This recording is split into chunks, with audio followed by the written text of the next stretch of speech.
राधा राधा राधा राधा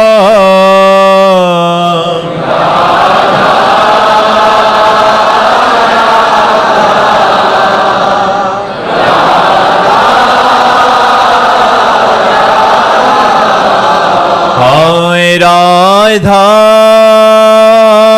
राधा राधा राधा राधा राधा राधा हाय राधा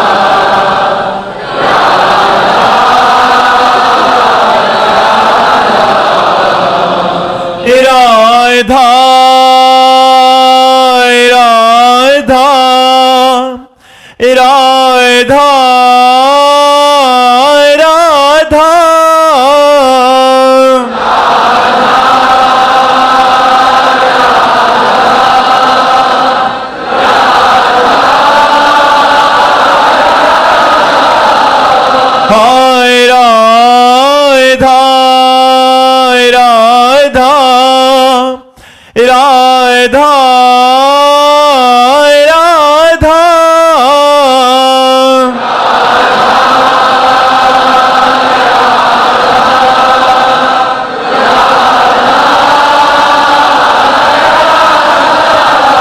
हाय राधा राधा राधा राधा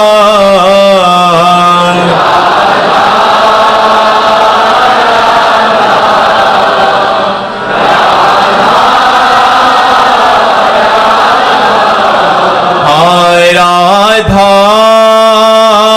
राधा राधा राधा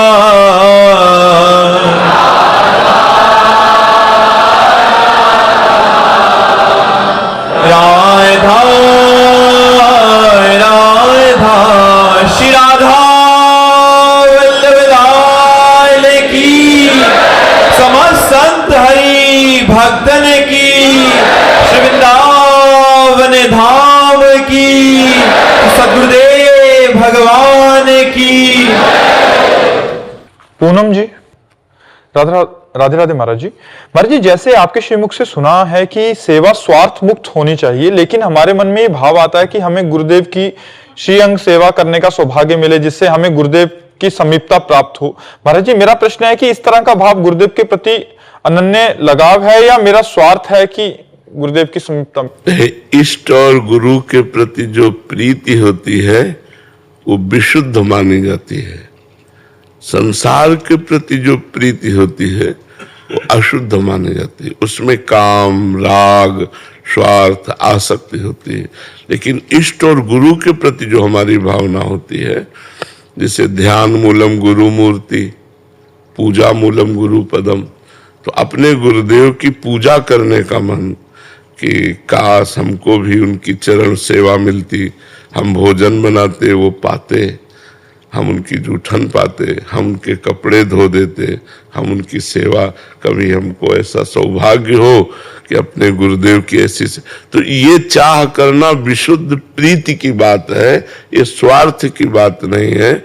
स्वार्थ की बात सांसारिकता में होती है, परमार्थ में स्वार्थ की बात नहीं होती। तो इष्ट और गुरु परमार्थ है, तो उसमें जो हम भावना करते हैं वो परमार्थ में ही होती है। तो अगर हम इष्ट गुरु से कुछ मांगते भी हैं प्रसाद स्वरूप, तो वो स्वार्थ नहीं होगा, वो परमार्थ ही हो जाएगा। तो इष्ट और गुरु परमार्थ स्वरूप है, शेष संसार सब स्वार्थ स्वरूप है। सुर नर मुनि सब ही की यह रीति, स्वार्थ लाग करे सब प्रीति। तो इष्ट और गुरु ये परमार्थ स्वरूप है। एकता शर्मा जी अहमदाबाद से। सदगुरुदेव भगवान के चरणों गुरुदेव आपके चरणों में कोटि कोटि प्रणाम। महाराज जी, अगर गुरुदेव स्वप्न में आकर उपासना या गुरु प्रदत्त मार्ग से सम्मिलित कोई आज्ञा करते हैं तो ऐसे में उसको स्वीकार कर सकते हैं हर बात? क्योंकि प्रगट में यदि गुरुदेव विराजमान हो तो पहले उनसे निवेदन करे कि ऐसा ऐसा हुआ। अगर वो हाँ कहते हैं तो वैसा ही कर ले, अगर ना कहते हैं तो वो मन की चाल थी, वो मन ही गुरु बन करके दर्शन करा रहा था, वो मन की चाल थी, हम उसे नहीं मानते। पहले प्रगट गुरुदेव से हम सहमति लेते हैं कि आप स्वप्न में हमें दिखाई दे, आपने कहा ऐसा करो, तो क्या ऐसा करे? वो कहते हाँ करो तो फिर कर लेना चाहिए। अगर वो कहते नहीं तो वो मन की चाल थी, फिर नहीं करना चाहिए। कीर्ति दुबे जी यूएसए से। राधा वल्लभ शेरवंश महाराज जी, महाराज जी, अगर साधक के मन में ईश्वर की स्मृति का स्थान गुरु की स्मृति लेने लगे और प्रभु का स्मरण करने पर गुरु की छवि मन में आए तो क्या साधक सही दिशा में आगे बढ़ रहे हैं? हाँ, भगवान की विशुद्ध कृपा है। ध्यान मूलम गुरु मूर्ति, पूजा मूलम गुरु पदम, मंत्र मूलम गुरु वाक्यम, मोक्ष मूलम गुरु कृपा। भगवान कहते मोते अधिक गुरु ही जिए जानी, मेरे से भी अधिक गुरुदेव को स्थान दे। यदि गुरु का स्मरण हो रहा है, भगवत स्मरण करते हुए गुरु का ध्यान हो रहा है तो सही मार्ग चल रहे हो। भगवान की विशुद्ध कृपा है। गुरु ही इष्ट है, इष्ट ही गुरु है, दो नहीं है। भक्ति भक्त भगवंत गुरु चतुर नाम बपु एक। कहने को चार है पर है एक। भक्त भक्ति भगवंत और गुरु, ये कहने को चार है, ये बपू एक है। तो इष्ट का चिंतन, गुरु का ध्यान, ये तो महामंगलमयी साधना है। ठीक है। डॉक्टर मानिक जी। राधे राधे महाराज जी। राधे राधे महाराज जी। महाराज जी, गुरु में इष्ट भावना कैसे करें और कैसे बढ़ाएं? देखो, भावना करनी क्या है, मानना पड़े। जैसे माँ है तो माँ में माँ की भावना कैसे करें, कभी प्रश्न आता है क्या? क्योंकि वो हमारी माँ है। तो शास्त्रों में संतों ने, भगवान ने गुरु स्वरूप की महिमा का वर्णन किया है। भगवान ही गुरु रूप में आते हैं। बंदो गुरुपद कंज, कृपा सिंधु नर रूप हरि। मैं गुरुदेव भगवान के चरण कमलों की वंदना करता हूं, जो कृपा सिंधु हरि ही नर रूप में आए हैं। जिनके वचनों के प्रकाश से अज्ञान अंधकार का नाश हो जाता है, वो साक्षात परब्रह्म, गुरुर् ब्रह्मा गुरुर् विष्णु गुरुर्देव महेश्वरा, गुरु साक्षात परब्रह्म तस्मै श्री गुरुवे नमः। तो हमें शास्त्र की बात माननी पड़ेगी, संतों की बात पर श्रद्धा करना पड़ेगा, ये मानना पड़ेगा कि गुरुदेव भगवान हमारे ब्रह्म हैं, गुरुदेव भगवान हमारे भगवान हैं। जैसे देखो, हम मान करके ही तो पाषाण मूर्ति में भगवान की आराधना करते हैं। एक छवि ले लिए, छाती से लगाए घूम रहे हैं, तो उसको भक्ति भाव नहीं आ जाता, प्रेम आ जाता है। जब एक छवि में, अष्टधातु की मूर्ति में, पाषाण मूर्ति में, काष्ठ मूर्ति में हम भावना कर लेते हैं कि मेरे भगवान हैं, तो मुझे अनुभव होने लगता है कि मेरे भगवान हैं। उनको भोग लगाते हैं, पाते हैं, बड़ा आनंद आता है और वास्तविक उसकी सदगति हो जाती है। तो चलते फिरते चैतन्य घन सदगुरुदेव में भगवान की भावना करना कौन कठिन है? अपने सनातन धर्मावलंबी तो पाषाण में भगवान की भावना कर लेते हैं। तो चलते फिरते मनुष्याकार में यदि हम भगवान की भावना करें तो कौन सी कठिन बात है? भावना करनी मेरे गुरुदेव भगवान, और फिर धीरे धीरे आपको अनुभव होने लगेगा कि मेरे गुरुदेव भगवान है। पर ये भावना पहले करनी होती, पहले भावना करनी होती। उसी भाव से, उसी अदब से हम रहें। जय बार गुरुदेव सामने पड़े तय बार प्रणाम करें। जय बार गुरुदेव आवे, उठ के खड़े हो जाएं हाथ जोड़ करके। उनकी पादुका, उनके आसन का सम्मान करें। वो जिस आसन पर बैठते हैं उसे भगवत भाव से, उनकी पादुका का सम्मान, उनके द्वारा दिए हुए नाम मंत्र का जप तब भावना आएगी कि गुरुदेव ही प्रभु है, प्रभु ही गुरुदेव है। और जिसको ऐसी भावना आ गई वो तो निर्विघ्न भगवान की प्राप्ति कर लेता है। कलंगी जी गुजरात से। राधे राधे महाराज जी। महाराज जी, सच्चे गुरु के मिलने पर हृदय में किस प्रकार की प्रेरणा होती है? क्या कोई भागवतिक संगीत मिलता है क्या? पहली बात तो यह है कि सच्चे और कच्चे ये हमारी सामर्थ्य तो है नहीं कि पहचाना जा सके, लेकिन जिनकी बात सुनकर हमारा हृदय शीतल हो जाए, जिनके दर्शन करने से हमारा मन प्रसन्न हो जाए और ऐसा लगे कि मैं देख तो पहली बार रहा हूं लेकिन ऐसा लगता है मैं इनसे बहुत बार मिला हूं, और जिनके समीप से हटने का मन ना हो, और जिनके दर्शन और संभाषण से गलत आदतें छूटने लगे और भगवत मार्ग पुष्ट होने लगे, बस उन गुरुदेव भगवान के वचनों का आश्रय लेकर, चरणों का आश्रय लेकर परमार्थ में चल देना चाहिए। क्योंकि प्राकृतिक बुद्धि के द्वारा सत्य सच्चिदानंद भगवान में स्थित महापुरुष की आप किसी भी बाह्य लक्षणों से नहीं जान सकते, बिल्कुल नहीं जान सकते, बिल्कुल नहीं जान सकते कि ये ब्रह्म बोध संपन्न है या आत्म स्वरूप में स्थित है। बाह्य चेष्टाएं ऐसी होंगी आप जान ही नहीं पाओगे। जैसे मां अपने बालक का सुंदर श्रृंगार करके काजल का टीका लगा देती है, ऐसे भगवान अपने जनों को सिद्ध करके कोई न कोई एक दो बिंदु ऐसे छोड़ देते जिससे संसारी आदमी उसी में उलझा रहता है कि अगर ऐसा तो फिर ऐसा क्यों, अगर ऐसा तो ऐसा, वो क्यों में उलझा रहता है। और जो श्रद्धावान होते वो लाभ लेकर निकल जाते, इसके बाद शरीर पूरा हुआ तब जीवनी पढ़ के कहते वो तो महापुरुष थे। वर्तमान में महापुरुषों में ऐसे भगवान जैसे मां अपने बच्चे को श्रृंगार करती है, 2 टीका ऐसे लगा दिए। पूछो क्यों? इतना साबुन से धोया, काला टीका क्यों? बोले किसी की नजर न लगे। तो भगवान भी अपने भक्त को सर्वांग सजा देते हैं और 1-2 बातें ऐसी छोड़ देते हैं जिससे संसारी आदमी ये देख कर कि अरे यार ये महापुरुष नहीं हो सकते, अगर महापुरुष है तो ऐसा क्यों, बस क्यों और में वो फंसा रहता है। तो हमें सीधी बात समझनी है, जिनकी बात सुनने से, जिनके दर्शन से, जिनके सानिध्य से हमारा जीवन बदलने लगे, स्वाभाविक हमें भगवान की तरफ प्रेरणा मिलने लगे, असत मार्ग का त्याग होने लगे, जान लेना चाहिए हमें गुरुदेव मिल गए और उनकी शरण में होकर उनकी आज्ञा का पालन करना चाहिए। संदेश जी पंजाब से। राधे राधे महाराज जी। महाराज जी, आपके चरणों में कोटि कोटि प्रणाम। गुरुदेव भगवान, गुरु के चरणों की निज सेवा पूर्व जन्म के कर्मों से होती है या कृपा से होती है, कोई कोशिश करने से होती है? ना कोशिश से होती है, ना पूर्व जन्मों के कर्मों से होती है, केवल कृपा से होती है।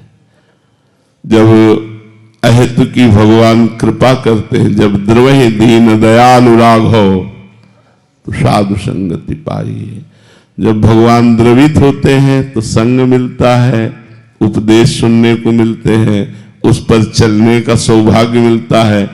इसके ज्यादा और जब भगवान प्रसन्न होते हैं तब उनके अंग संग की सेवा मिलती है। संत महापुरुषों गुरुजनों की अंग संग सेवा मिलना ये साक्षात इष्ट के सेवा की समानता है। जो इष्ट है वही गुरु है, जो गुरु है इष्ट है। मान लो इष्ट सेवा मिल गई तो गुरु सेवा मिल गई, गुरु सेवा मिल गई तो इष्ट सेवा मिल गई। अगर गुरु के अंग संग में है तो अपने इष्ट के संग में है। और उनके सौभाग्य का क्या वर्णन, जो गुरुदेव के वस्त्र प्रक्षालन करते हैं, गुरुदेव को स्नान कराते हैं, गुरुदेव को भोजन पवाते हैं, आज्ञा के लिए हाथ जोड़े खड़े रहते हैं, उनका तो जीवन धन्य हो गया। पर ये कृपा से मिलता है, ये कर्मों के परिणाम से नहीं या कोशिश से नहीं मिलता, ये कृपा से मिलता है। जब प्रभु कृपा करते हैं तब ये सौभाग्य प्राप्त होता है। रूप अगाधा शरण जी ग्वालियर से। राधा वल्लभ श्री हरिवंश महाराज जी। महाराज जी, संसार में गुरु प्रदत्त मिलने वाले ऐश्वर्य और सम्मान को पचाने का उत्तम उपाय क्या है? दासत्व। चाहे विश्व का ऐश्वर्य हमें गुरुदेव दे दे तो संपत्ति किसकी? गुरुदेव की। कभी मुनीम को अहंकार होता है क्या? जो मुनीम होता है उसको तो हर समय ये बात रहती कि मालिक का है, मेरा तो है नहीं। तो बैठा गद्दी में होता है, लेकिन उसको पता है मैं केवल मुनीम हूं, मैं मालिक नहीं हूं।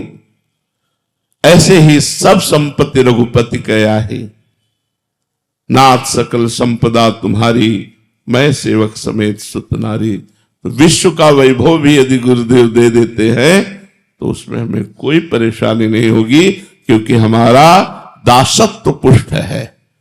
स्वामी गुरुदेव, मैं उनका दास, वैभव गुरुदेव का, और उसका सेवा के द्वारा जहां जैसी सेवा है धर्म पूर्वक उसका व्यवस्था करना हमारा कार्य है, भोग कार्य नहीं है। हम उसके स्वामी या भोक्ता नहीं है, हम सेवक हैं। सेवक भाव रहने से बड़ी पुष्टता बनी रहेगी और कभी भी पतन नहीं होगा। और जहां स्वामी भाव आ गया वहां पतन हो जाता है। जब हमारे अंदर ये भाव है कि मेरे गुरुदेव की वस्तु है, जैसे भगवान श्री राम 14 वर्ष वनवास, भरत जी 14 वर्ष भगवान श्री राम की पादुका सिंहासन पर विराजमान करके अयोध्या का राज्य शासन संभाला। लेकिन भाव क्या था? राजा राम और मैं सेवक। ये पादुका ही मेरे भगवान का स्वरूप है और ये स्वामी है अयोध्या की, और मुझे जो आदेश मिले तो पादुका से आदेश लेकर के सारा कार्य करते थे भरत जी। और स्वयं कितना कष्ट में जीवन व्यतीत करते थे। अयोध्या नरेश पादुका जी, अयोध्या नरेश पादुका जी, सेवक भरत जी। ये तो गुरु पादुका घर में विराजमान करके समस्त घर का ऐश्वर्य वैभव गुरुदेव का, मैं उनके चरणों का दास, कहीं कोई परेशानी नहीं, कहीं कोई समस्या ही नहीं। दूसरी बात, जैसे पिता की संपत्ति पर स्वाभाविक पुत्र का अधिकार होता है, ऐसे समर्पित शिष्य का गुरु के आंतरिक वैभव पर पूर्ण अधिकार होता है। वाह्य वैभव को जितना दे दे, वाह्य वैभव को जितना तुम्हें दे दे, मान लो तुम्हें कि ये आश्रम तुम्हारे नाम, अब सेवक बनकर के वहां संभालो तो कोई परेशानी नहीं। आंतरिक वैभव पर हर शिष्य का अधिकार है। बाह्य वैभव जितना गुरु हाथ उठा के दे दे, अपनी तरफ से गुरु संपत्ति पर अधिकार करने की चेष्टा घोर नरक की प्राप्ति कराती है। गुरुदेव यदि स्वीकृति दे दे तो वो हमारे कल्याण में बाधा नहीं पहुंचाएगी, क्योंकि है तो माया ही ना, है तो माया ही ना बाह्य संपत्ति। और आंतरिक संपत्ति आध्यात्मिक विद्या, भगवत ज्ञान, भगवत प्रेम, इस पर हर शिष्य का अधिकार है, वो सम्यक रूप से प्राप्त कर सकता है। बाह्य संपत्ति जितना गुरु हाथ उठा के दे दे, उसे स्वामी का प्रसाद समझकर स्वयं सेवक बन करके चले तो कोई हानि नहीं। महाराज जी, बाह्य संपत्ति का मतलब उसकी सेवा कार्य कैसे करें जिस शिष्य को वो अधिकार प्राप्त? मुनीम की तरह, जैसे मुनीम होता है ना, तो पूरी फैक्ट्री चल रही है, लेकिन हानि और लाभ मालिक का।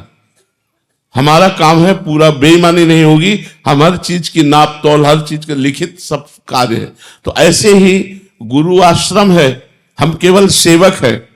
हमारा कार्य इसकी व्यवस्था करना, इसका सुचारू रूप से संचालन करना। स्वामी गुरुदेव है, मैं सेवक हूं, और सेवक की भांति दैन्यता से रहे तो इन आश्रमों की सेवा आदि से सीधे भगवत प्राप्ति हो जाएगी। क्योंकि अतिथि सेवा, समाज सेवा, भगवत सेवा, ये सब भगवान की सेवा है। जैसे मानो एक आदमी सुबह से भजन करता है और एक आदमी हजारों लोगों को हाथ जोड़कर बैठा हुआ है, भाई साहब आप यहां बैठ जाइए, आप यहां बैठ जाइए, आप यहां बैठ जाइए। अब वो माला तो चला नहीं रहा है, वो हजारों आदमियों की, तो वो क्या है? वो गुरु आज्ञा पर तत्पर होकर समाज रूपी भगवान की सेवा कर रहा है, उसे भगवत प्राप्ति होगी।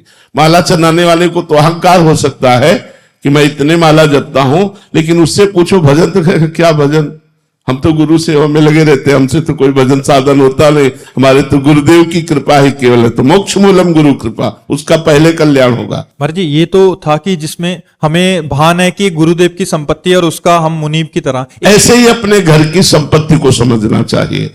बात यही होनी चाहिए, नाथ सकल संपदा तुम्हारी, मैं सेवक समेत सुत नारी। हमारे स्वामी का वैभव तो सब ऐश्वर्य हमारा है, लेकिन हमारा पर्सनल कुछ नहीं है, हमारे प्रिया प्रीतम है। महाराज जी, आपका आंतरिक भाव क्या क्या रहता है? क्योंकि नौकर, मैं नौकर हूं, मैं अपने स्वामी का सेवक हूं, ये मैं सेवा कर रहा हूं। जो आप प्रश्न स्वामी प्रश्न करते हैं, सेवक उत्तर दे रहा है। ये जो दीक्षा आदि है, मैं एक नौकर की तरह करता हूं कि मैं सेवक हूं। प्रिया प्रीतम की बात आप तक, आपकी बात प्रिया प्रीतम, मैं तो सेवक हूं। प्रिया प्रीतम ने प्रेरणा किया तो दे दिया। स्वामी वो है, नौकर मैं कोई दाता थोड़ी, मैं कोई दानी थोड़ी, मैं केवल नौकर हूं। जैसे नौकर को इशारा करे ऐसा करो वैसा करो, तो वैसे स्वामी इशारा करते जा रहे हैं, ये सेवक सेवा करता जा रहा है। सब प्रणाम नमस्कार जय हो करते हैं, तब आपका आंतरिक भाव स्वामी को जा रहा है, सेवक को थोड़ी कोई प्रणाम कर रहा है। किसका सेवक है किसका सेवक? प्रणाम तो उनको हो रहा है ना। अगर हमको प्रणाम हो रहा होता, अभी पैंट शर्ट चश्मा लगा के हमें प्रणाम करके दिखाओ भाई। अगर हमें प्रणाम हो रहा है तो किसको प्रणाम हो रहा है? मेरे स्वामी को प्रणाम हो रहा है कि भगवान के दास है, इसी बात का तो प्रणाम हो रहा है। अगर हमें प्रणाम हो रहा है तो स्वामी के दासत्व को उतारे और अभी आ जाए पैंट कोट में, बोला प्रणाम करो तो जाने।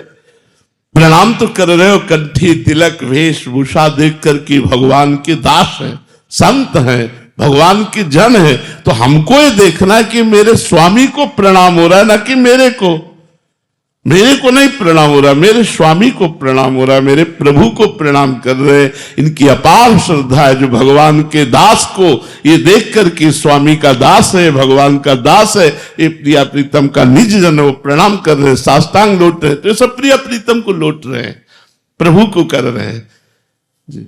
राजकुमार जी, राधे राधे महाराज जी, आपके चरणों में दंडवत प्रणाम। गुरुदेव, एक शिष्य की तरफ से उसके गुरुदेव के लिए सबसे बड़ी भेंट क्या है? मन को गुरुदेव की आज्ञा के अनुसार चलाना ही सबसे बड़ी भेंट है। तन गुरुदेव के समीप है और मन संसार में है तो आप गुरु सेवक नहीं है। धन गुरुदेव को दे दिया और विषय भोगों में रत हो, उनकी आज्ञा का पालन नहीं करते हो तो गुरु सेवा नहीं हुई। और मन गुरुदेव को दे दिया और लाख कोस दूर रह रहे हो तो गुरुदेव की आज्ञा के अनुसार यदि मन चला रहे हो तो आप सच्चे शिष्य हैं, सच्चे सेवक हैं। वही धन्यवाद का पात्र है शिष्य जो अपने गुरुदेव को मन दे दे। रुपया चढ़ा देना ये तो सब लौकिक बात है। शरीर से समीप हो, मन विषयों में दिए हुए तो क्या गुरु का संग? जब गुरु का संग तो गुरु का रंग भी तो चढ़े, तो रंग मन में चढ़े तब बात बने ना। तन रंग लिया मन न रंगा तो फायदा क्या हुआ? तो सबसे बड़ी भेंट है मन को दे देना। बात समझ में आई आपके? सबसे बड़ी। और यही नहीं होता, बस यही नहीं हो पाता। गुरु बना लिया, गुरु को भेंट दे दिया और कहा कि प्रभु मैं आपका हूं, लेकिन मन संसार को दे दिया, इसीलिए कल्याण नहीं होता। और मन गुरु को दे दो तो बढ़िया बात बन जाए। मन दे दो, जो मन देने का मतलब है जो गुरु नाम मंत्र उपासना शास्त्र स्वाध्याय आदि आज्ञा कर रहे हैं वो करने लगो, बस इसी से तुम्हारा कल्याण हो जाएगा। नितिन तिवारी जी, महाराज जी, कोई भी मनुष्य में शिष्य की योग्यता कैसे और कब प्राप्त होती है? शिष्य तो बनने की योग्यता वह इतनी जरूरी है, और तो सब गुरु कृपा से प्राप्त हो जाएगा, इतना जरूरी है। ये जानते हो मुद्रा किसकी है? आत्मसमर्पण की। जब कोई चोर डाकू या कोई भी अपराधी फंस जाता है और अपने को असमर्थ देखता है, तब ये मुद्रा होती कि नहीं होती? हाँ, ये मुद्रा होती आत्मसमर्पण की। तो हम केवल गुरु को आत्मसमर्पण कर दें। गुरु कुम्हार है, शिष्य मिट्टी है। गुरु शिष्य रूपी मिट्टी के, जैसे मिट्टी में कड़ापन होता है ना, तो कूट कूट के महीन किया जाता है। ऐसे शिष्य में जो अहंकार होता है वो अपने शासन के द्वारा, आदेशों के द्वारा उसके अहंकार को नष्ट करते हैं। कृपा से उसे जैसा चाहते वैसा बना देते हैं। जैसे कुम्हार जो चाहे वो चाक पे चढ़ा के बना दे, ऐसे शिष्य को होना चाहिए। ऐसे बस हमें कोई प्रश्न नहीं, हमें कोई ज्ञान नहीं, हम कुछ नहीं जानते। आप जो सिखाओगे, आप जो बताओगे, जैसे चलाओगे, बिल्कुल कोरा कागज बनकर, बच्चा बनकर गुरु की शरण में जाए, वही लाभ ले सकता है। तो जो ज्ञानी बन के गया ऐसे से ऐसा तो ऐसा कैसे, ऐसे तो ऐसा, वो ऐसे वैसे क्यों में फंसा रहेगा। और जो गया सीधे सरल भाव से, जो गुरुदेव ने कह दिया वैसे शुरू कर दिया, उसका बेड़ा पार हो गया। तो सच्चा शिष्य बनने के लिए समर्पण की आवश्यकता है। गुरु समर्पण, गुरु के चरणों में आत्मसमर्पण। समर्पण आप करेंगे तो जितना समर्पण आपका होगा, उतने इष्ट और गुरु का प्रसाद आपके ऊपर, आपको सद्गुणी बनाता चला जाएगा, आपको महान बनाता चला जाएगा। जैसे पारस के संयोग से मलिन लोहा भी स्वर्ण बनकर देवताओं के योग्य, आभूषणों के पहनने के योग्य बन जाता है। देवताओं के भी पहनने के योग्य जो आभूषण है वो बन जाता है। ऐसे ही हम मलिन अंतःकरण वाले भगवान की सेवा के पात्र बन जाते हैं। हम भगवान की सेवा करने का अधिकार प्राप्त कर लेते हैं। भगवान नाम, भगवत गुण, भगवत महिमा, ये सब गुरुदेव के प्रसाद से हमारे हृदय में जागृत हो जाती है। नाम चलने लगता है भगवान को। अब जैसे कल एक शब्द वायुकोटि महाबला, अब घंटों इसी का चिंतन होता, ओहो हमारे भगवान इतने बलवान है। एक वायुपुत्र हनुमान, तो कोई जोड़ नहीं त्रिभुवन में। हनुमान जी का जोड़ है कोई? हनुमान जी का जोड़ नहीं कोई। और वायुपुत्र हनुमान, तो वायु कितने बलवान होंगे? वायुकोटि महाबला, करोड़ों वायुओं जैसा बल भगवान रखते हैं। ऐसे भगवान के हम दास हैं। हमारे भगवान सर्वज्ञ महाबली, कितना हृदय में आनंद होना चाहिए। मैं ऐसे भगवान का दास हूं जो सर्वज्ञ है, सर्वत्र है, सर्वशक्तिमान है और मुझे प्यार करता है। तो भगवान का चिंतन, भगवान के गुण, भगवान की महिमा, भगवान से प्रेम, ये सब गुरुदेव प्रदान कर देते हैं। हमें केवल आवश्यकता है गुरुदेव के चरणों का आश्रय कोरा कागज बंद कर लेने की। कोरा कागज बनकर कोई नहीं आता, सब लिखे पढ़े पूरी रजिस्टर बना होता है। ऐसा तो क्यों, फिर क्यों मैं इसी में लगे रहते हैं। जो बोला उसे श्रद्धा से स्वीकार कर लिया और चल दिया, तो उसे भगवत प्राप्ति हो गई। भगवत प्राप्ति गुरु कृपा से होती है। तो गुरु चरणों का आश्रय दैन्य भाव से ले लेना, यही शिष्य का परम कर्तव्य है। शेष दैवी संपदा और भागवतिक सद्गुण, ये तो गुरुदेव की कृपा से उसके हृदय में जागृत हो जाएंगे। पर जी एक और बात देखी जाती है कि जब नए नए आते हैं तो बहुत ज्यादा समर्पण होता है, फिर धीरे धीरे समय के साथ और समर्पण बढ़ना चाहिए तो वो कम होने लग जाता है। इसके बीच क्योंकि हृदय नहीं समर्पित हुआ ना, इसीलिए उन भाई ने पूछा था तो हमने कहा मन, सबसे ज्यादा कीमती वस्तु मन। तो मन तो दिया संसार को, और तल ला के कहा कि हम थोड़ी देर के लिए आपकी शरणागत है। और मन संसार में है तो शरणागति रंग नहीं लाती, वो फिसलते फिसलते फिर वही पहुंच जाते। अगर मन दे दिया फिर तो बात बने, फिर तो लाख कोस दूर हो तो भी गुरु का प्रसाद आपका परम मंगल कर देगा। लाख कोस दूर हो तो भी गुरु कृपा के लिए दूरी नहीं होती। और नजदीक हो मन, गुरुदेव को नहीं दिया तो फिर भाव बदल जाते हैं। मन देना सबसे खास बात है। भगवान ने गीता जी में कहा, मय्येव मन आधत स्व मयि बुद्धि निवेश है। तो निश्चय मय्येव अतूर्ध्वम न संशया। यदि तू अपना मन, अपनी बुद्धि मेरे में लगा दे, मेरे को दे दे, तो तू मेरे में ही वास करेगा, इसमें कोई संशय नहीं। तो मेरी ही गोद में वास करेगा। हर समय भक्त अपने को भगवान की गोद में देखता है, जो मन अर्पित कर देता। मन सबसे कठिन काम है अर्पित करना, सबसे कठिन काम है मन अर्पित करना। और वही शिष्य है जो अपने मन को गुरुदेव के चरणों में अर्पित कर दे। आम अपनी तरफ से वैसे तो हमारा भारतीय नववर्ष चैत्र मास से शुरू होता है, पर ये चलो किसी भी बहाने से सही, अंग्रेजी में आज से नववर्ष प्रारंभ होता है।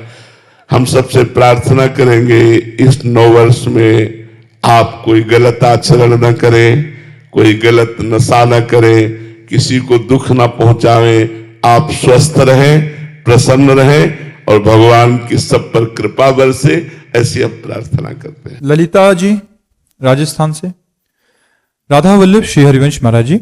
महाराज जी, एक सामान्य व्यक्ति बिना गुरु दीक्षा के भगवान के प्रति अटूट विश्वास व निष्ठा के साथ भक्ति को कैसे विकसित कर सकता है बिना गुरु के? देखो, गुरु वरण करो बाहर या ना करो, लेकिन अंदर से गुरु मानना पड़ेगा। किसी संत को अंदर से गुरु मानना पड़ेगा। चाहे शिव बिरंच सम होई और गुरु बिन भवनिधि तरह न कोई।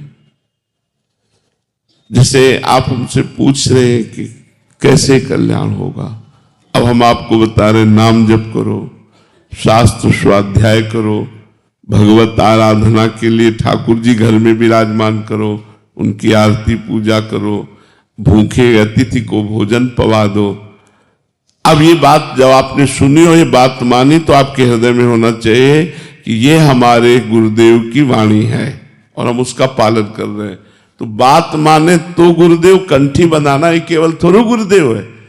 बिना किसी संत का आश्रय लिए मत कीरति गति भूति भलाई, जब जे जतन जहां जे पाई, सो जानो सत्संग प्रभाव, लोकों वेद ना अनुपाऊ। लोक और वेद में और कोई उपाय नहीं, बिना महापुरुषों का संग किए भगवत प्राप्ति हो ही नहीं सकती। तो संग का मतलब, जैसे आपने सत्संग सुना, उसको अपने आचरण में उतारो, उसको अपने जीवन में उतारो। यही गुरु शिष्य का संबंध होता है कि गुरु उपदेश किया, शिष्य जीवन में उतारे। जरूरी थोड़ी कि कंठी बनाना, जरूरी थोड़ी उनके पास बैठकर ये कहना कि हम आपके शिष्य हैं, आप हमारे गुरु। बात मान लो, इसी से आपका कल्याण हो जाएगा। पर ये भाव रखना पड़ेगा किसी न किसी संत भगवान में कि ये हमारे गुरुदेव हैं, ये हमारे गाइड करने वाले हैं। सारिका जी। राधे राधे महाराज जी। महाराज जी, गुरु के प्रति विरह की स्थिति क्या होती है महाराज जी? उसमें भी रोना आता है क्या? हाँ, क्यों नहीं आता। क्यों? जो इष्ट के प्रति प्रेम होता है वही तो गुरु के प्रति प्रेम होता है। जब हमें इष्ट का सुख प्राप्त होता है तो गुरु के चरणों में बार बार बलिहार जाते हैं कि अगर गुरुदेव कृपा न करते तो मुझ जैसे अधम को नाम मंत्र कहाँ मिलता। और नाम मंत्र की कृपा से आज मुझे सुख जो मिल रहा है, परमात्मा अध्यात्म, ये गुरु कृपा है। इसलिए गुरु चरणों में न्यौछावर होता जाता है और वो एकांत में अपने गुरु का ध्यान करते हुए रोता है, उनसे बातें करता है, उनसे प्रार्थना करता है कि आप कभी हमसे बिलग मत होइएगा, आप कभी रूसिएगा नहीं। हे नाथ, मैं जैसा भी पतित नीच हूँ, आपके चरणों की शरण में हूँ। बार बार वो गुरुदेव की शरण में होता रहता है। एकांत में गुरुदेव के द्वारा दी हुई उपासना से अपने समय को मंगलमय काटते हुए उनके ध्यान में, उनके चिंतन में समय गुजारता है। यही गुरु प्रेम है। गुरु प्रेम का मतलब केवल अंग संग नहीं है। गुरु का ध्यान, गुरु की आज्ञा का पालन, गुरु मंत्र का जप, गुरु के प्रति अंदर से आसक्ति, ये गुरु प्रेम है। अमित जी हरियाणा से।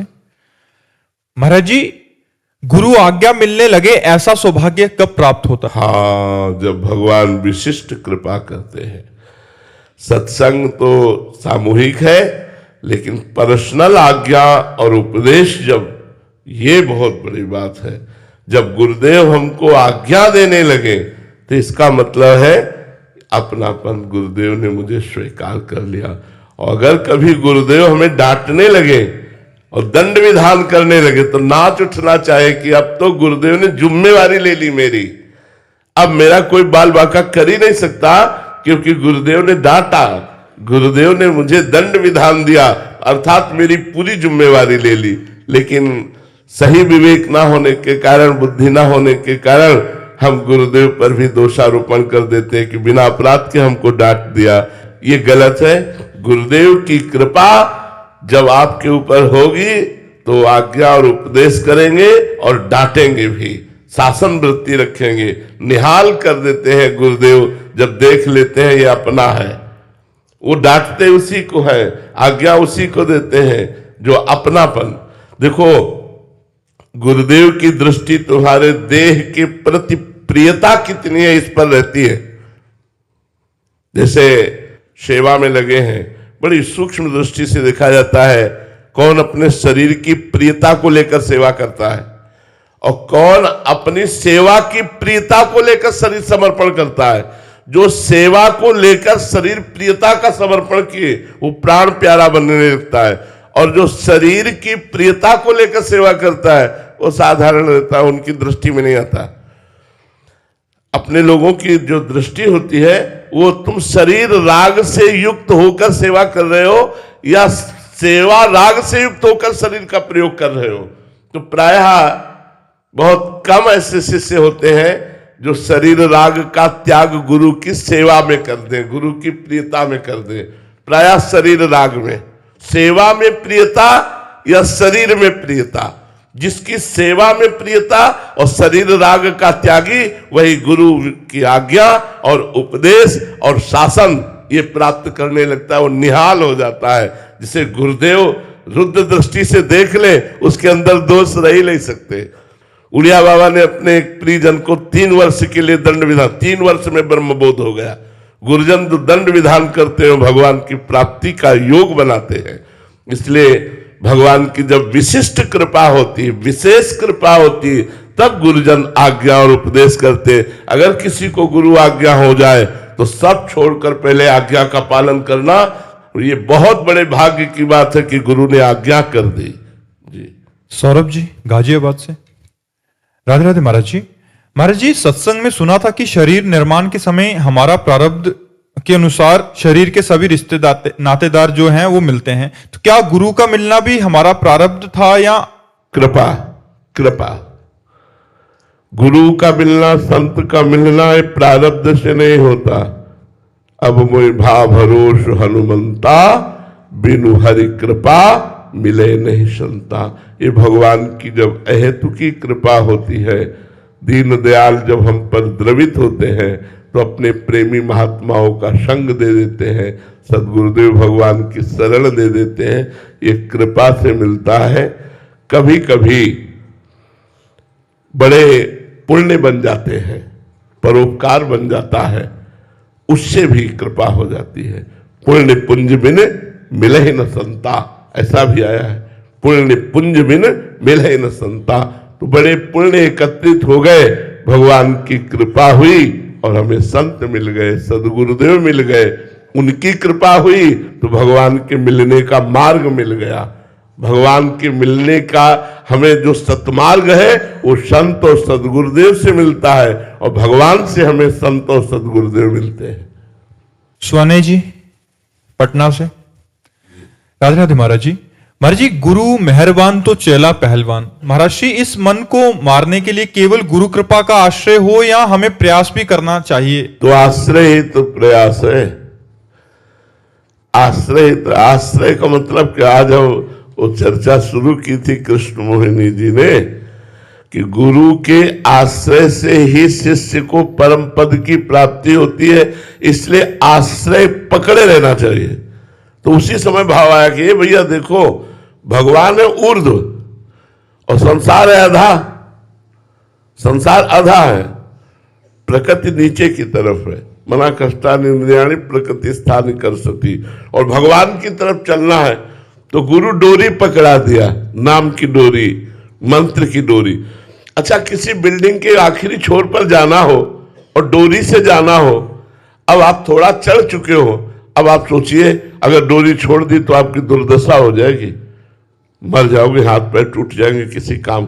अब तो चढ़ना ही चढ़ना है और उस डोरी में चिपके ही रहना है। ऐसे ही परमार्थ का पथिक यदि गुरु को त्याग कर दे, यदि गुरु की अवहेलना कर दे, गुरु का अनादर कर दे तो नष्ट हो जाएगा। चाहे सर के बल खड़े होकर साधना करे, गुरु द्रोही को कभी भगवत प्राप्ति नहीं होती। तो गुरु आश्रय एक ऐसा है जैसे वो एक डोरी पे चढ़ने वाला। अब बस केवल डोरी ही सहारा है, वो अगर छोड़ा तो मरा।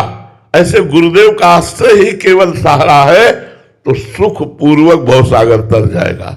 जिसने गुरुदेव को ऐसे पकड़ा जैसे बिल्डिंग के आखिरी छोर पर जाने के लिए केवल डोरी ही सहारा है और डोरी पे चढ़ रहा है, अब नीचे उतर नहीं सकते क्योंकि उतरना श्रम होगा। ऊपर लक्ष्य पे पहुंचना है, छोड़ सकते नहीं, तो बस चढ़ना ही चढ़ना है, ऐसे गुरु को पकड़ लो। गुरु देते हैं डोरी, नाम की डोरी, सूरत की डोरी, मंत्र की डोरी, रात दिन नाम मंत्र जपना गुरु का आश्रय है। गुरु का आश्रय का मतलब क्या है? अब आप कहते हो हमारा प्रयास नहीं, हम तो गुरु के भरोसे बैठने वाला आलसी और कायर होता है। बहुत परिश्रम करना है, पुरुषार्थ अपना और कृपा गुरुदेव की। जो पुरुषार्थहीन होते हो कभी कृपा पात्र बन ही नहीं सकते। मन क्रम वचन छाण चतुराई, भजत कृपा करी है रघुराई। खूब पुरुषार्थ युक्त रहो, रात दिन पुरुषार्थ युक्त रहो। देखो, अभ्यास जैसा बना लोगे वैसा बन जाएगा। अगर श्रम नहीं करोगे, परिश्रम नहीं करोगे, पुरुषार्थ नहीं करोगे तो तुम कृपा का अनुभव नहीं कर सकते। कायर पुरुष कभी कृपा का अनुभव नहीं कर सकता। पुरुषार्थ आपको करना पड़ेगा। पुरुषार्थ गुरु प्रदत्त साधना और फल की प्राप्ति गुरु आश्रय, दोनों बातें हैं।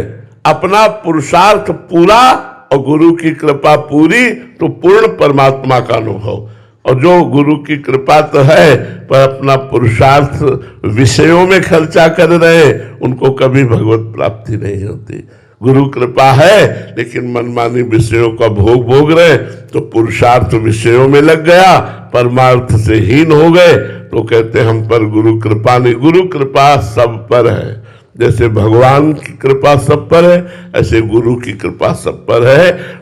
पर जो गुरु की आज्ञा मानकर खूब परिश्रम करता है साधना में, वही कृपा पात्र बनता है, वही कृपा का रसास्वादन कर पाता है। तो गुरु की कृपा का आश्रय और स्वयं का पुरुषार्थ भगवत प्राप्ति कराता है। श्री राधा वल्लभ लाल की।